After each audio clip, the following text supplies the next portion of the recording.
Hello and welcome to the other side of, where we take a closer look at some of equestrian sport's key moments with the athletes involved.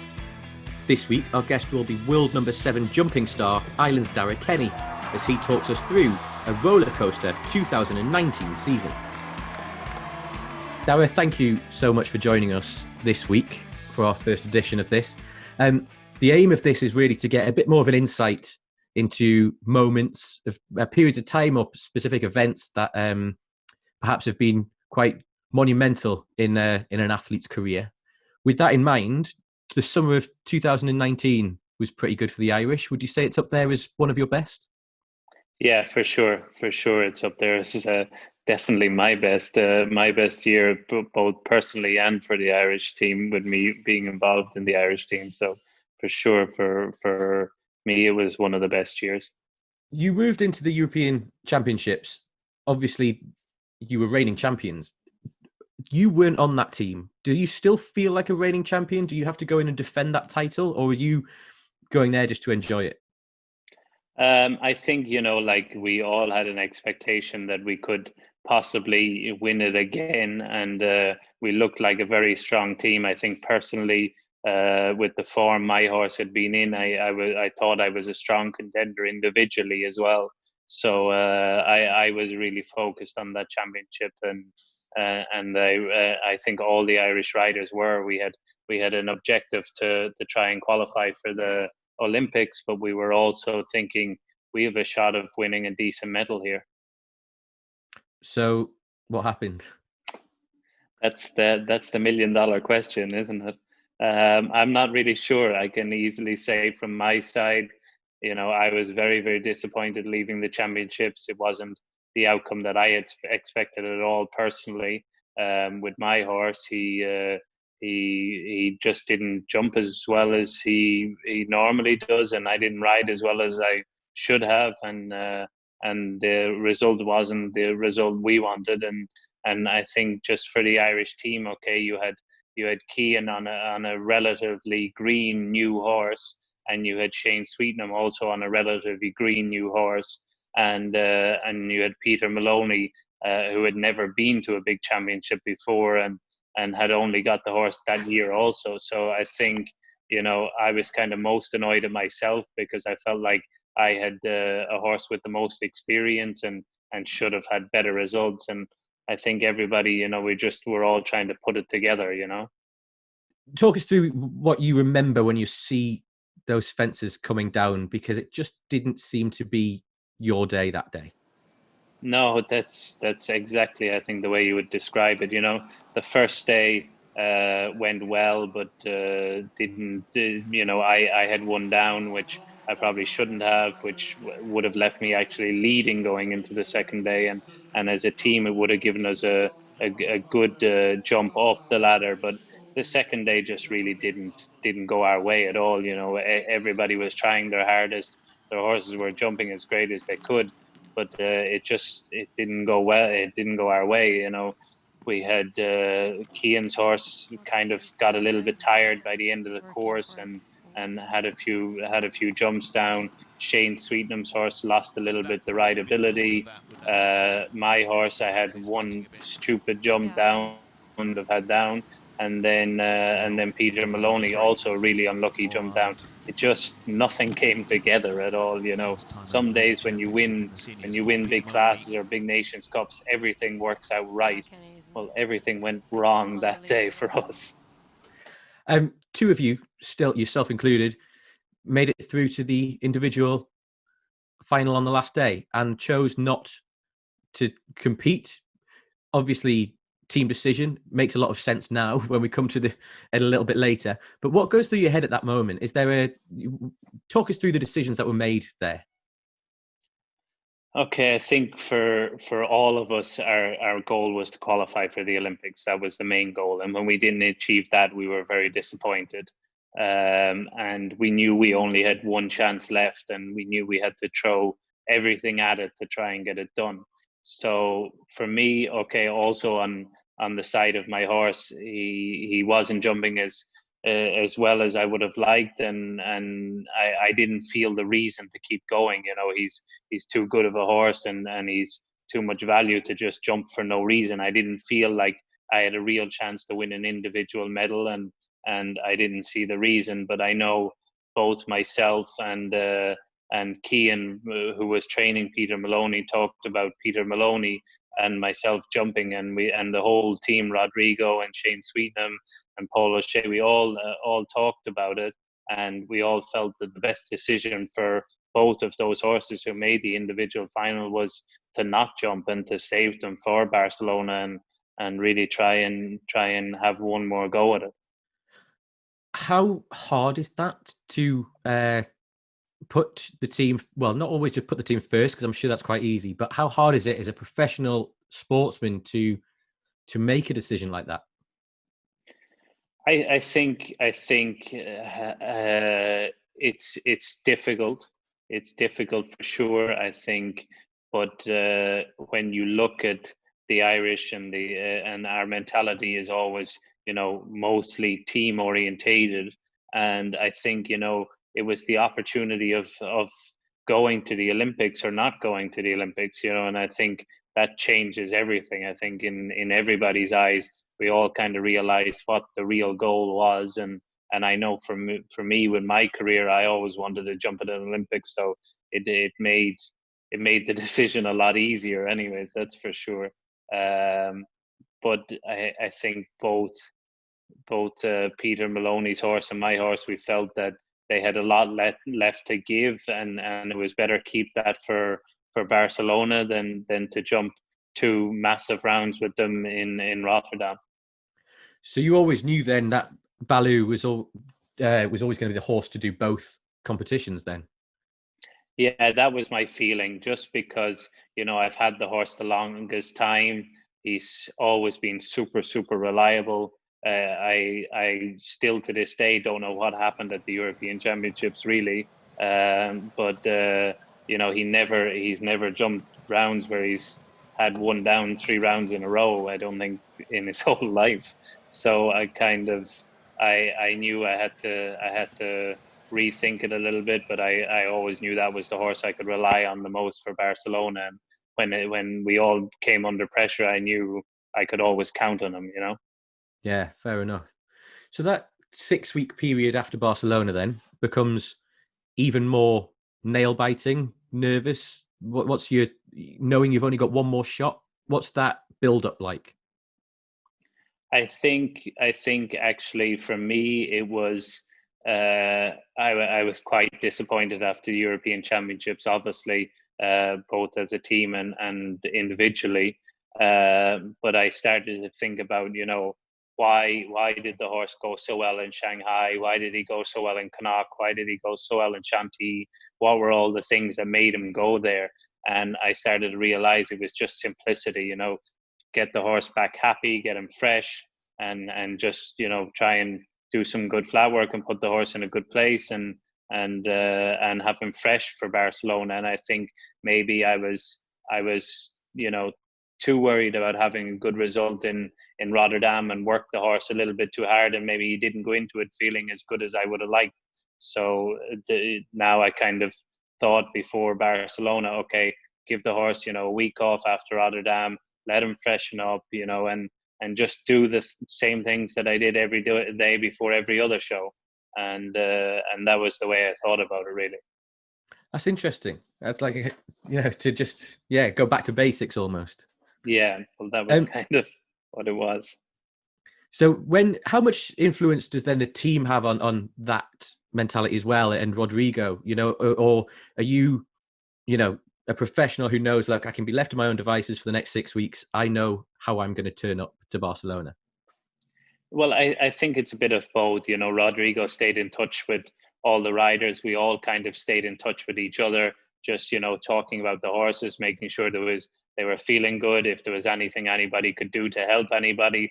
But we all kind of knew, listen, we're all good professionals. We've all jumped at a high level. Peter Maloney was in a great program with Cian. And so we all kind of thought, okay, let's just, try and have the horses feeling fresh, feeling happy, and then have them feeling good. And if anybody felt that their horse wasn't in the right place, to speak up and say something, so that it didn't affect the result. So when you go in, let's skip ahead, if you like, to the actual final round of the Nations Cup.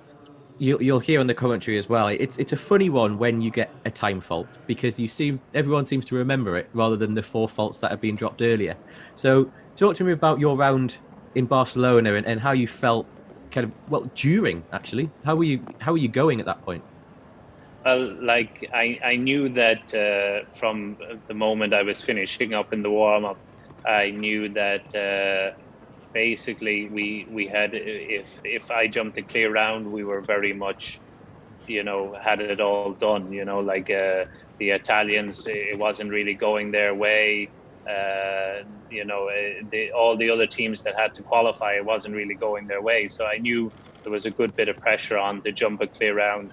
I honestly wasn't really worried about the time fold, even though it cost me a lot of money for the bonus. But I just knew, okay, I wanna jump a clear round. I don't want to have any jumps down, and I kind of tried to just make sure I was doing that all right. And the horse felt great. He was jumping fantastic. Like, I knew the first day he jumped around as easy as I could have wanted him to, and I knew he would do it again that day, and it felt like everything was going super. He was jumping brilliant, and I jumped out of combination, and he just jumped a little high at the last part of the combination and landed a bit shallow, and it was a very long 4 strides, and I ended up just doing 5 because I didn't want to get too flat.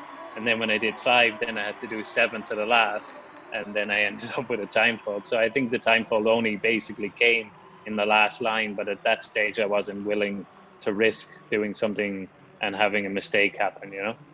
Yeah, of course. That round then, for probably more reasons than most, would you say it's up there as one of the most important rounds you've ever ridden? And with the added incentive, talk to us about the armbands you were wearing as well, and that kind of emotion of that round. Yeah, it was definitely one of the most important rounds I've ever jumped. When you're jumping for your team to qualify for an Olympics, it's a massive thing to do. So it was definitely one of the most important rounds I've ever jumped. And Kevin Badminton was, the armbands were for Kevin Badminton. Obviously, he had quite a bad fall a few weeks before, and was paralyzed. And he was quite a good friend of mine. He is quite a good friend of mine, and he was a very good friend of all the riders that were on that team. And we have a lot of respect for the guy. And what happened was a terrible accident, and we wanted to just show that how much we supported him. And that definitely brought another bit of emotion to it as well. And what a way to do it as well, with him competing for the Irish the last time they'd been at the Olympics, to then win qualification like that. It kind of comes full circle. It's quite nice. Yeah, exactly. So with that performance then in Barcelona, I'm just going to ask you one final one actually on your round. Going in there, you knew what you say you knew what you had to do, but does that make it even more nerve-wracking, or you seem like quite a calm rider? Yeah, I think like it's more you think about it more as you're walking to the ring. As you're walking through the ring, you're thinking, okay, I need to ride good. I need to make sure this goes well. I need to not screw up. This is important. But then once you get in the ring and you pick up the canter, you're just thinking about your horse. And like I was always taught, just jump every jump at a time, and keep it all together. And so for me at that stage, it was just get in there, and then you'll just ride the horse. And that's the way it'll go. So if we move on then to Cian's second round, because that's the moment, the pressure starts to build on the teams around you, on the Belgians in particular. Do you remember watching that round? Do you remember seeing the lines he was taking and the confidence he was riding, and feeling something? Because the change of emotion from then compared to what it must have been like at the Europeans must have been huge. Yeah, no, like his last round was absolutely fantastic. He was on a green 9-year-old horse, and it didn't have a whole lot of experience, but he was under a lot of pressure. He knew that if he jumped a clear round, we could also win the whole thing. and he rode an unbelievable round. His round was fantastic. You know, the horse was jumping brilliant, and he never really lost composure. He kept everything together. But that's always what he's been brilliant at, is in those final team moments where you really need a very good round. He's always been great at that, and his horse jumped great, and then the dramatics happened. Well, first of all, just at the end of his round, this is a man we know is an emotional, passionate rider. But have you ever seen a celebration like that from him before when he went clear of that final jump? Because it was pretty intense, wasn't it? Yeah, I think both myself and himself felt very high emotions about that day. You know, that was such an important thing. And okay, for Kean, even more so than me, you know, he's been on these Nations Cup teams and tried to qualify for the Olympics for so many times, and for sure he's thinking at the moment, you know, like he really wanted to go to that Olympics. So I think it was a very emotional round, and his celebrations were a lot, and Julie worthy, you know. Well, the competition was wrapped up by the final rider of the entire thing, yet again in Barcelona, Gregory Watherley. Watching his round, where were you? Where were you in the stands? What were you feeling at that moment in time? Because did you see a mistake coming? I don't no, I didn't see a mistake coming. You know, like I've obviously been on the global tour team with Gregory, and I've seen him at European Championships, numerous ones, and he's the coolest guy under pressure of all the riders. He's unbelievably cool under pressure. Nothing ever seems to go wrong, and unfortunately, just a mistake happened. You know, like I couldn't even really tell you today what really happened, you know. But it was just one of those things that the horse jumped out of the triple combination, and he did something a bit funny, and then he spooked, and that was it. It was all over then. I don't want to put words in your mouth, but I want to find out what it's like to be you in that moment, because you must be watching that, let's say 15 jumping efforts, and it's the 14th that he faults on. So are you watching that and kind of everyone going, almost urging a fellow professional to hit a fence? It must have been you got right down to he scared you a little bit. For sure, you know, like I had walked away because I figured once he jumped the water and the blank after the water, you know, the horse is a very good combination jumper, and the last two jumps normally are simple for that horse. So I thought, okay, you know, it's done. And next thing, as I was just turning away, everybody, you know, in the crowd made a noise, and I turned around and the horse had stopped. You know, it's not that, you know, none of us are ever wishing anything bad to happen, but for sure we all want to win, you know. So it was just crazy what happened. If he had one down or something like that, you would have said, okay, well, you know, he had one down. But what happened never really happens to that rider or to that horse. So it was just a bit crazy. A pretty unique way to win a competition, and I guess really added to the roller coaster of emotions that were going on as well. It couldn't have been done in a more dramatic fashion, I guess. Yeah, it couldn't have been done in a more dramatic fashion. That is for sure. With that in mind, then, the final thing we're going to have a look at is your celebrations of lifting that trophy. Obviously, job one had been done with Olympics, so you're still celebrating that, and then you get the cherry on top. How did that feel? It's such an obvious question, but what's going through your body at that moment? It was just, you know, it was perfect. You know, it was perfection. Basically, it was. If you went to Barcelona and we thought the outcome was going to be that, you know, you couldn't want anything else. You got everything. You got the whole lucky bag. You know, Would so it was great. and would it be fair to say then it just made up for the 6 weeks of torment, of hard work, of the irritation from the Europeans? For me, probably not.